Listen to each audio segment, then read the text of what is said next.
Sean Spicer, the host of the Sean Spicer Show, the former White House press secretary, and occasional Larry O'Connor assister in the mornings here on WMAL. Hey, Sean, good to have you with us, sir. Good to be with you. I'd say mentor is probably more fitting. It's just the folks at WMAL or handholder.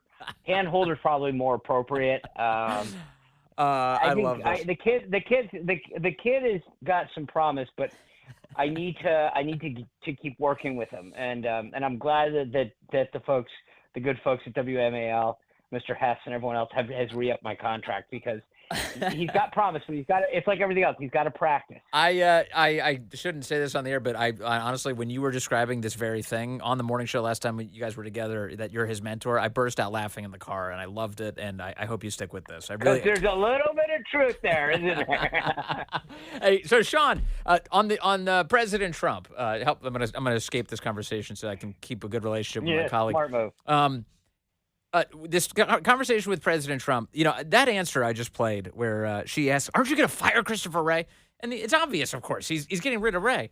But don't you kind of feel like President Trump is at least letting Wray leave with a little bit of dignity? Like, no, obviously, he knows he's got to go. I'm just expecting him to resign. If he doesn't, then I'll fire him. Yeah. I mean, look, can we just dial this back for 1 second? I just want to be on the record of this. I thought giving Meet the Press, the first interview out of the week, was a big mistake. Letting them edit that interview, the second big mistake. President Trump can go anywhere. I thought it was one of his best interviews. He can handle anything in the world that has nothing to do with him. I got more text Vince about how well he did in this interview than probably, I'm trying to think, except the debate was good. I mean, it's up there, like in terms of the how well he did.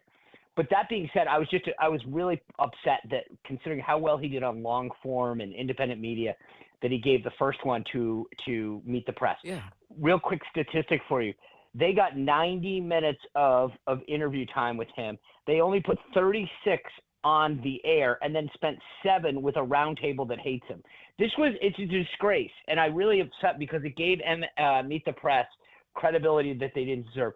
They edited out a lot of answers. So that he teed off on Kristen Welker later in the interview about some of how negative she is. So, I mean, but they didn't air that. And I wish they had, because it goes to the question you're asking now.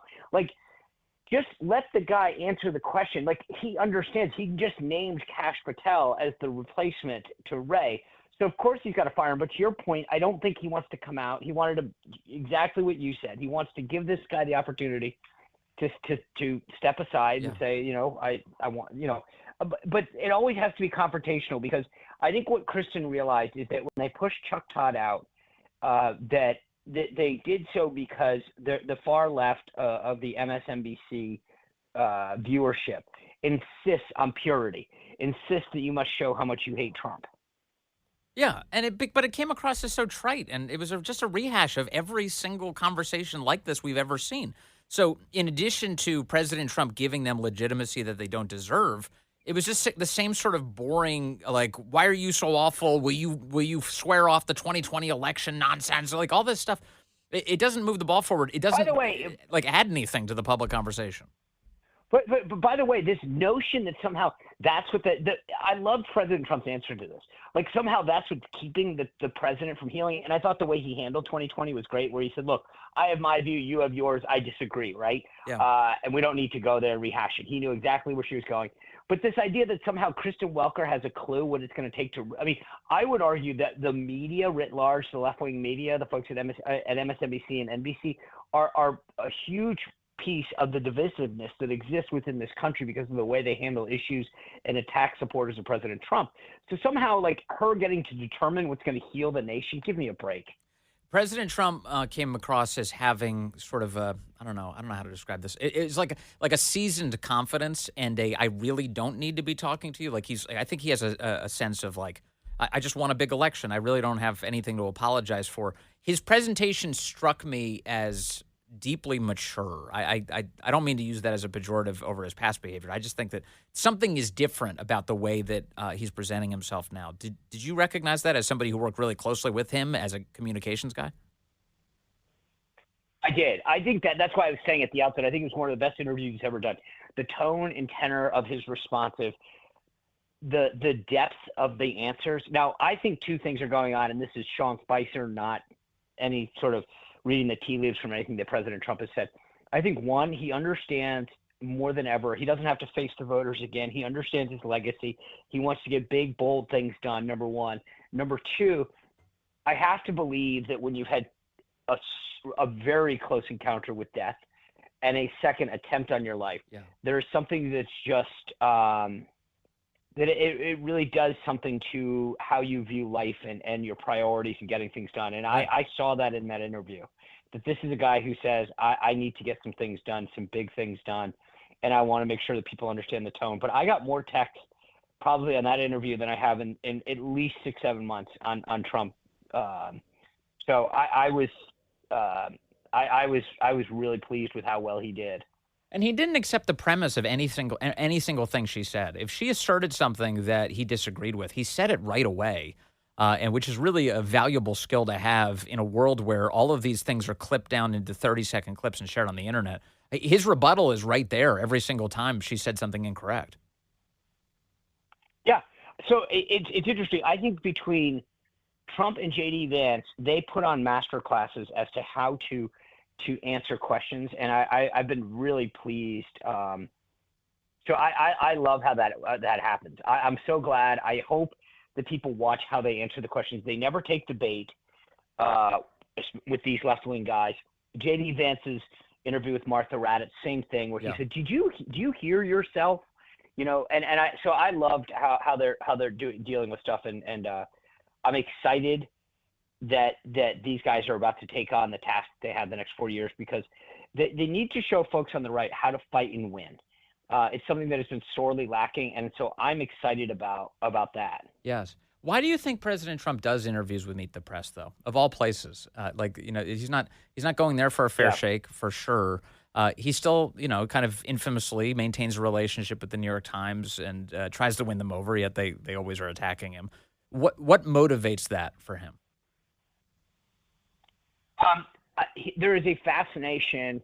Look, this is Sean Spicer with taking his with no psychological back. I think there's something just very appealing to him about legacy things, right? Yes. So Time Magazine, 60 Minutes, the New York Times, which again, the New York Times, in fairness, is his home newspaper. And there's something about wanting some recognition from your home newspaper about, when I was a kid, like, you scored a goal at the soccer tournament and you had your name in the paper, right? And there's something about, hey, I'd like to see my hometown paper recognize my success and the breadth and depth of it. I understand that. And then I think the other stuff is just, there's something appealing about legacy meetings, media to some folks. I mean, it's like talking to, every time I say to my kids, I saw it in the newspaper, and they're like, what's that? I get it. There's something to him that is appealing about it. The thing that I think, as a supporter of his, is what upsets me is that, and like I said, I mentioned the roundtable as the perfect example. Yeah. Here you have the opportunity to sit down with the guy for 90 minutes. Most people would kill for that, right? And what do? They instead of airing as much as she wanted, they were like, let's make 10 minutes of this time available for a panel that hates him. Why wouldn't you rather just hear from him? Let the viewers hear from. I mean, they cannot help themselves, and I don't like the idea that he gave them credibility by doing that, because people like me were like, okay, I want to watch this. I want to see how he does, and I think a lot of people, watched it because of that, and we gave them ratings, we gave them credibility, and I know this is going to be the weirdest segue that you've probably heard all day, but.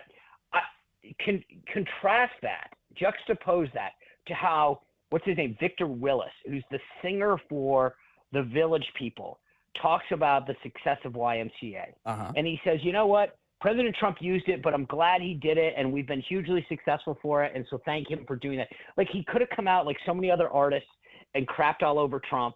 Instead, he said, I want to thank President Trump because he's made my songs, first time in 45 years, it's hit #1 on the Billboard charts. And instead of Meet the Press and NBC recognizing of what a great opportunity they had with President Trump, because all eyeballs are going to be on them. Yes. They said, let's take part of this interview and let a Never Trump panel come on and eat up time to pretend that they have some insight into him. It was just, to me, it's insulting and it's disrespectful, and so I wish they hadn't done it. Yeah, and they brought Jen Psaki on as an assessor of what you like just heard. Right. I mean, seriously, do you really think that anyone needed to hear from her? No, that was just fan service for the one fan they have. That was what they were up to on Meet the Press. It's gross. And yeah. Just stop for a second. In what world do you care what Jen Psaki thinks ever? I know. Number one. Number two, specifically, like, God, I'd like to hear insight into what President Trump just said. So let's go to Jen Psaki. Yeah. I mean, I look at that and say, who in their right mind thinks that that's a good idea?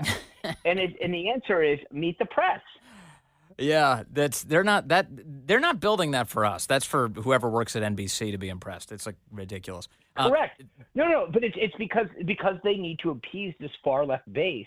So it's like, okay, well, we'll listen to Trump, but then, here's what we got to do. Yeah.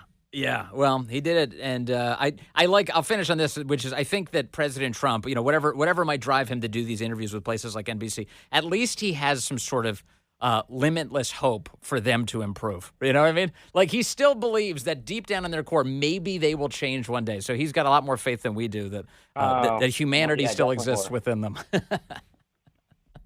Exactly. Hey, Sean. I agree. Thank you. All right, thanks, man. Thank you. Appreciate it. Good to talk to you. That's Sean Spicer, of course, of the Sean Spicer Show.